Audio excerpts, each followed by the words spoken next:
Hello, welcome back to Eric's Welsh Garden. Today is Monday the 6th of May, so here in the UK it's just coming towards the end of another bank holiday weekend. I've been out in my woodland garden all day and I hope anyone else local to me in the UK was also able to make use of that extra day. Yeah, I've had a really good day. I've earthed up my potatoes in such a lazy way, so I hope it's successful. And I've also planted my peas. So I'm actually filming the intro at the end of the day, which is usually I do it at the beginning. But anyway, I'm going to leave you with the footage from today and I hope you enjoy watching. And also, if you have any advice about what I've done, please leave a comment below. Thanks very much. I'm just over with my second early potatoes now. If you watched my April tour of my woodland garden, you'd have seen that I've shown you these already, and that I said that I only half filled this raised bed with sods and topsoil from the foundations of my greenhouse, and as you can see around the edges it still needs quite a lot of filling in to do. But because I had second early potatoes that were ready to go in, I decided to put those in then, and as they grew I could then earth it up and worry about what I was going to fill the rest of the raised bed up with. So now we're on the 6th of May, so they've grown really nicely, and quite a lot of them now are quite far out of the ground, and the one here at the back is very high now, so it does need to be earthed up.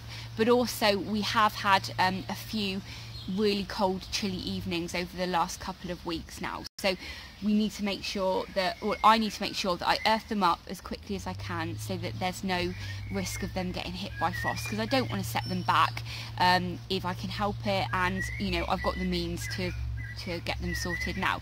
So what I've decided to do is I've got two well actually no, I've got one grow bag here that I've cut in half. If you watched my video that I talked about my tomatoes in the polytunnel, you'll see that I decided to cut some of them in half, and that has worked really well. So I've decided to cut these two in half, and I can use the compost on each of the potatoes. But then I've also got some grass cuttings here, and I'm also going to put across the beds. So I'm going to get on with that now, and yeah, I'll show you in a little bit closer detail what I'm up to.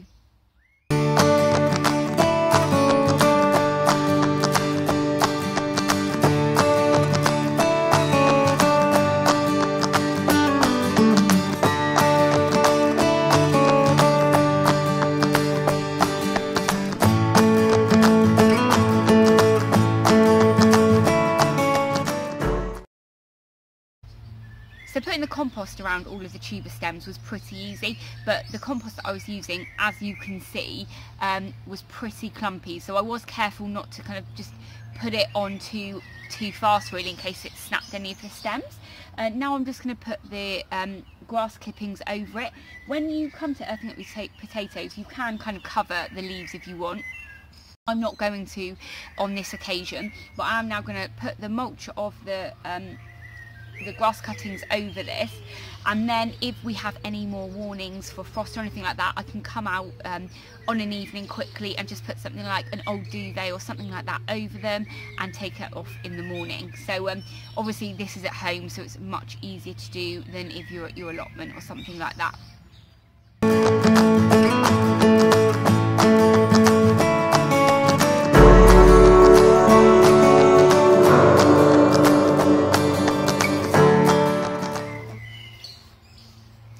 So I've done actually quite a thick layer of the grass cuttings all around, but I've tried to make sure that I've not actually covered the stems too much, just in case. I know when grass clippings start to break down, they go quite kind of slimy, don't they? So possibly you don't want that too close to the stems, just in case. But I'm really happy with kind of how deep this grass cutting is, because over I'm sure a few days it will start to squish down, and hopefully it will make a really nice mat and stop any light getting in, but also keeping it a little bit warmer. And then I can kind of, next time I earth them up, I can add a bit more compost possibly and go from there. So I'm really happy with the way I've done this. How does it compare with the way you earth up your potatoes? This raised bed altogether has actually cost £1.50 so far to actually fill, and that was for the grow bag that I've just used was £1.50, or actually £1.49, so saved a penny. So yeah, how does this compare with the way you earth up your potatoes? But all in all, really happy, and now I'm going to move on and get these peas put in. So now I'm over by my one of my metre squared raised beds. This is the one that I planted the rows in last week, and again it's only half full.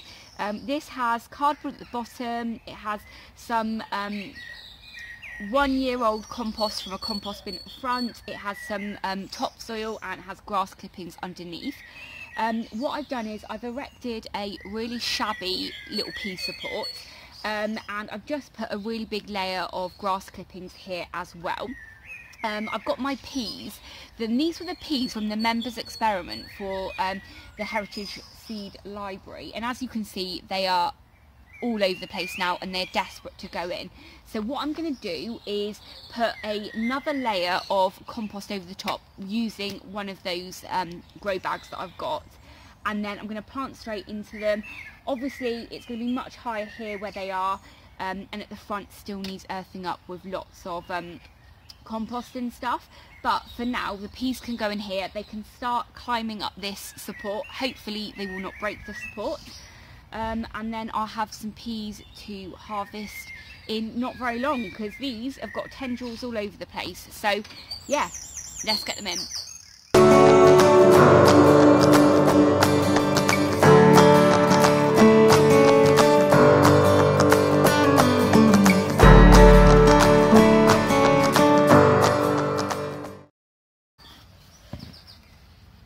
So I've just given the peas a really quick water. I think it's going to be quite hard to get these out actually, because they're not in modules, they're just in straight lines. Also, possibly I've got too many for this little trellis that I've made, but it will just have to do because that's all I've got at the moment. I think next year I'm definitely going to have a go at growing these in some guttering. I know there's some guttering around actually in a hedge somewhere in my garden because I've seen it before. So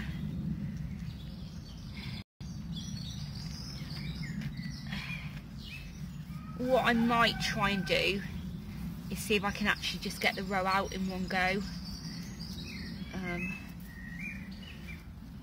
So I've only hardened these off for a couple of days actually, and I literally put them in the little cold frame that I had from indoors, and then a few days later I just left them up here, so hopefully they're not going to be too shocked. But actually this might work and go to plan, because I can put another row here and here. I've grown peas in the past.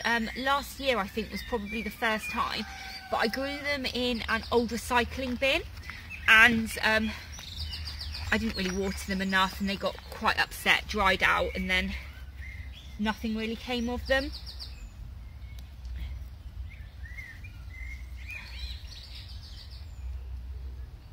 So I'm thinking if I do this I can then tie them up later, and they should be okay.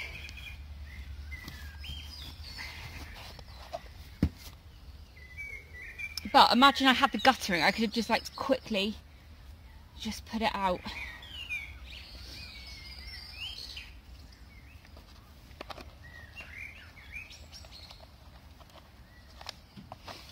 So the grow bags that I got, actually I got them in pound stretcher I think, and they're peat free, and out of all of them only one so far I've noticed had a little bit of plastic in, so yeah, pretty good.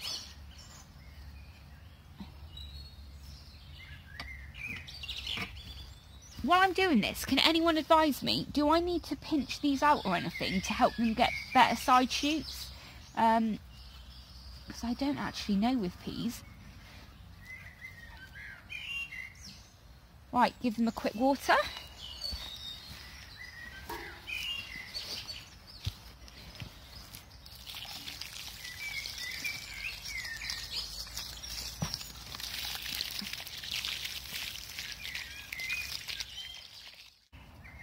So it's a few hours later now, and I've just come back up and I've put a string all the way round. I tied it here, and then I've kind of taken it all of the way round so it can help support those peas, and their tendrils can start attaching to each other and the string, and then hopefully they're going to go up this really makeshift support that I've made. Anyway, I think that's the end of today's episode, but thanks very much for watching. If you've got any advice or tips about what I've done today or how you do it, please do make a comment below. That would be great. Also, if you're new to my channel, please really do hit that subscribe button and ring the bell so you can be notified of all of my latest videos. I've got so much going on and I'd love you to come along for the journey. But yeah, thank you very much for watching today. Take care. Bye.